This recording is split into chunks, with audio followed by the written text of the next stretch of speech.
everyone. Welcome to episode 184, Understanding Your Parents. Meet our mom, Kelly Hutchison. She is a life coach. She is a child counselor. She is a teacher. She's a parent coach. And she's a mom to us. She will teach you to stop yelling at your kids. She will teach you to get your kids to lessen.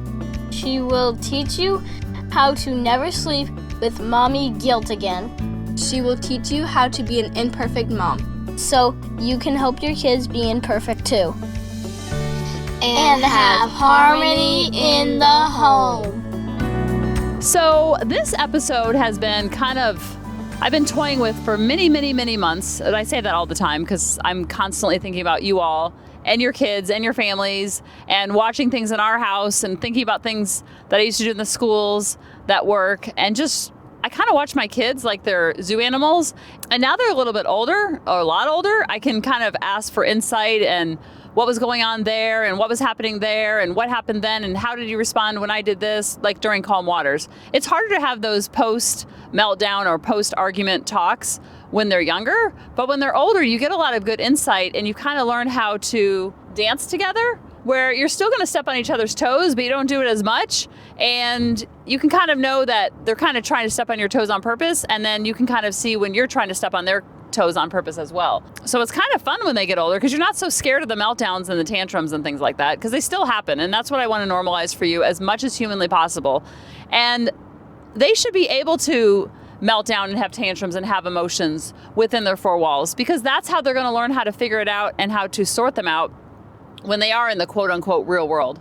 So instead of trying to make them so prepared for the real world, because we always want to borrow worry and future focus and, oh no, if they do this in fourth grade, then that means that when they're in college, then they're going to flunk out, or they didn't do well on this test. So that means when they're a CEO that they're going to fire all their employees. Sometimes little things we think we kind of talked about that in the future parenting that we do, where we borrow worry and think that the things that they do in third grade, fifth grade, ninth grade, 12th grade means that that's how they're going to spend the rest of their life. Like I saw a post from a mom yesterday and she said, my daughter's always running late and it drives me insane.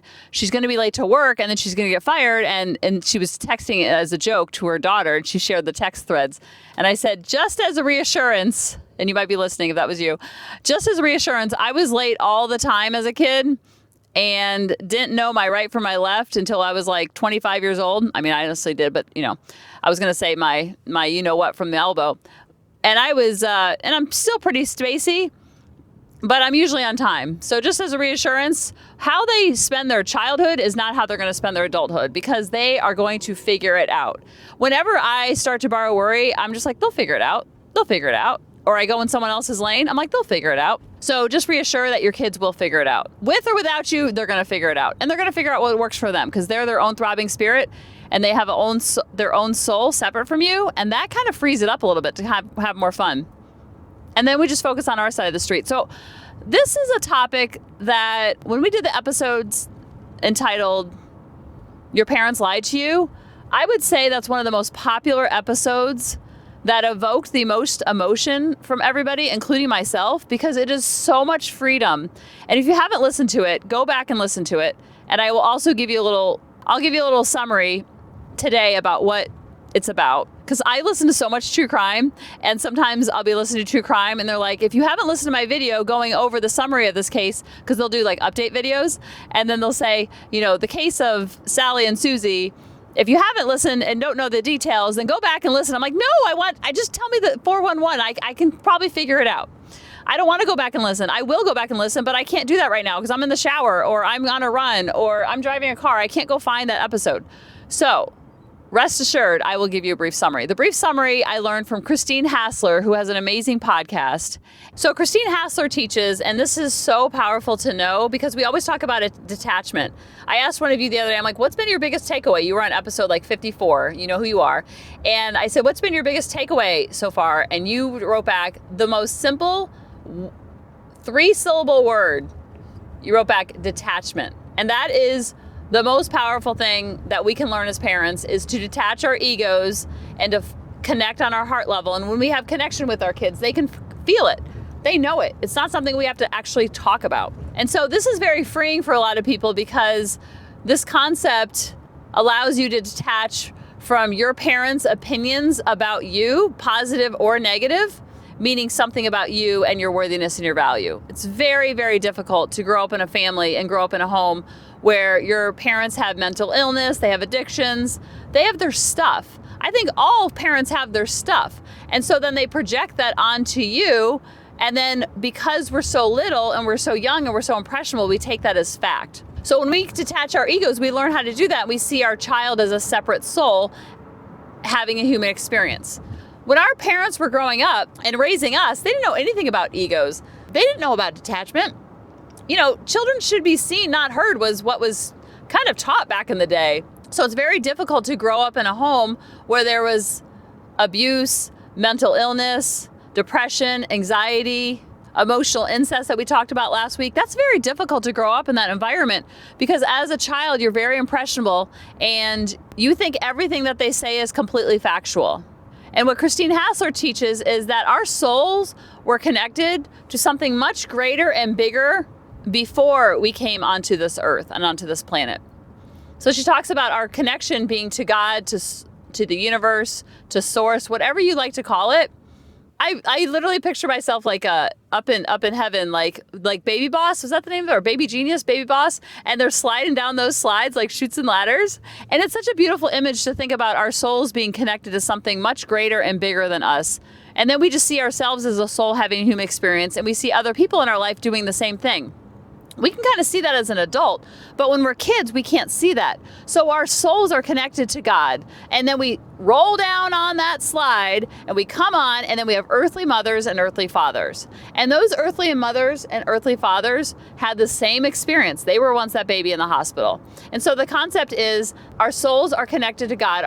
Our bodies are connected to God. And when we come onto this earth, we give our parents God-like qualities.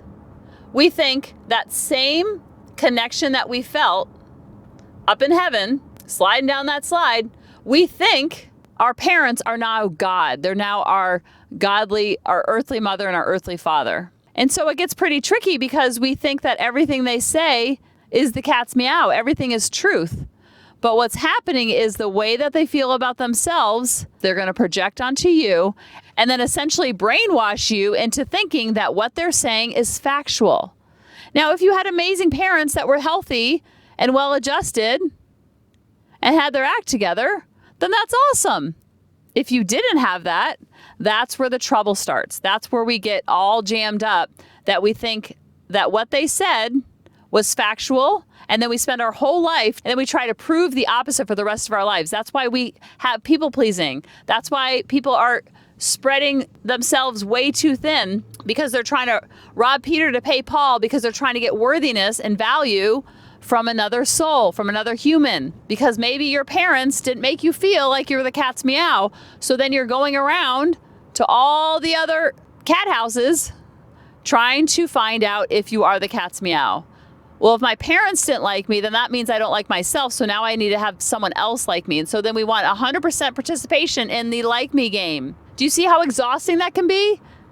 And it's like trying to fill up a bucket with holes in it. So the reason why I called this Understanding Your Parents is because I want you to detach your worthiness and your value from meaning something about you based on how your parents felt about you, their opinions about you, then and now. If they're still living, and it was a fractured relationship growing up, I can probably guarantee it's a fractured relationship now, because how we do one thing is how we do all the things. So what third grade was like is going to be blown up version as a 30-year-old. That's why when Dr. Shefali says, when I meet with people for the first time, I don't need to know about their childhood. I just need them to tell me what's going on in their life now. And then it will give me a picture of what happened in third grade. And that's so true, because what we learn when we're little, we do when we're big. But when we enter the parent-child relationship for the second time, we're like, whoa, I get to do this my own way. And we get our second chance at having a parent-child relationship. The first one, we had no say in the matter. The second one, we have all sorts of say. We are now that godly figure in our child's life. They were connected to God, their souls were, before they shot down that chutes and ladders. and came into your world, and they think that everything you say is factual and you are their God. They will learn later, oh, my parent was just projecting onto me how they felt about themselves. That's why this is always an inside job. This is why it's really good news, because we don't have to spend all this time trying to mold and shape and change our kids. They're already okay. They're just trying to figure out life just like we are. So when you look at your parents, I want you to go back and see them as the baby in the hospital.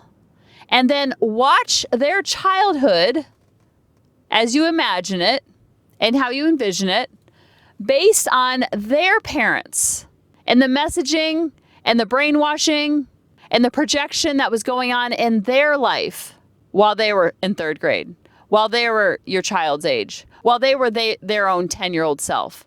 And this is so much freedom, because you can see then that the way that they treated you had nothing to do with you. They would have treated me that way. They would have treated your greedy grandpappy that way. And you can kind of see like why certain children in your four walls growing up, why maybe certain children trigger different parts of your parents' ego. It's really fascinating to look back at your childhood and see your parents as that baby in the hospital, as seeing them as that soul having the human experience, because they were connected to God before they shot down the chutes and ladders. And then they had their parents. And you have so much insight now. And sometimes it's just through stories. Your grandparents, your parents' parents probably aren't still alive, but you probably hear stories. You probably get a vibe. You probably see pictures. And then not only are they projecting onto their child, how their child responded, meaning your parent, how their parent responded to their parent. Was it fight or flight? What was the messaging that they received growing up? And then you're not so shocked that the way that they treated you, because you know it had nothing to do with you. You're like, of course they acted like a narcissist. Of course they were addicted to alcohol. Of course they were addicted to drugs. Of course they were mentally ill and depressed. It does not make their mistreatment of you okay. It does not excuse it. It does not condone it. It helps you to detach your ego from knowing that the way that they treated you, the way they interacted with you, the way they showed up in the world had nothing to do with you and had everything to do with that passed on of generation of pain, generation of mental illness, generations of addiction, generations of unconsciousness passed along the way. And now you are the hero in the relationship, and you are the hero in the family, where you will break the patterns if you didn't like the patterns. Or you can keep doing it. And that's why this work is so hard, because you have to choose, and it's almost like you have to leave the nest emotionally and do things differently. And you will get judgment and you will get pushback. If you didn't like the way that you were raised and then you're changing it up and doing it differently, you can bet your bottom dollar that they're going to have something to say about it. And that's okay, because you want them to disagree. Let's say you grew up in a toxic environment. Let's say your home was very toxic, lots of stress, lots of yelling, lots of addiction, lots of XYZ. Now, you're doing things differently. Essentially, you don't want your parent to agree with how you're raising your child because it's so different from the way that they raised you. So you want them to disagree. It's actually a compliment. I know that sounds crazy, but it's kind of like ice cream. I love Oreo cookies and cream. David loves mint chocolate chip. It's okay. I'm not a big fan. I don't need him to like my Oreo cookies and cream for me to like the way that I like to eat my ice cream. It's the same way with your parents. They like mint chocolate chip. You like Oreo. You're going to disagree, and that's okay. You don't want them to come over to your side, and they never will. And you're certainly not going to jump over to their side because you didn't like the way that you were raised. Do you see how much freedom is in this? And then you end up reparenting yourself through parenting your child and doing things differently because you're being the parent that you needed when you were younger. And we can't go back in time. We can't change our parents. You can't change the addiction. You can't change the abuse. You can't go back in time. But what you can do is you can know that it had nothing to do with you and your worthiness and your value because you were connected to God long before you met your parents. They were just your unconscious, flawed humans trying to figure it all out. And now you see as an adult how hard this parenting gig is. Because before I was a parent, I was like, how hard can it be? You lose some sleep in the beginning and then everything's fine. Not so much. And you can retell that story of your childhood, of what a victory it was to make it through, and you weren't a victim. You were a victim then, but you don't have to have them keep victimizing you. And you don't have to keep repeating it just because that's the way it's always been done. It's kind of like a recipe.